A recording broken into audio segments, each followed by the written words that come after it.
来乡亲啊，这个秋天天气真舒适，要去倒位佚佗咧？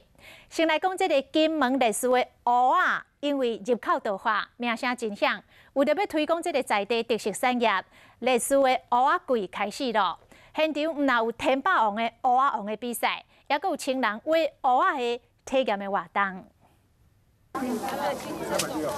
当咱吐落去，这蚵仔就对土来挖出来，游客拢进来体验。好过瘾哦！好过瘾哦！好过瘾哦！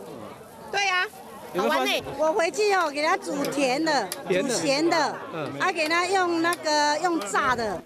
采收蚵仔其实袂遐尔辛苦，76岁的这阿伯，30外档的经验，发明这挖蚵仔的神器，袂伤着蚵仔就挖着起来。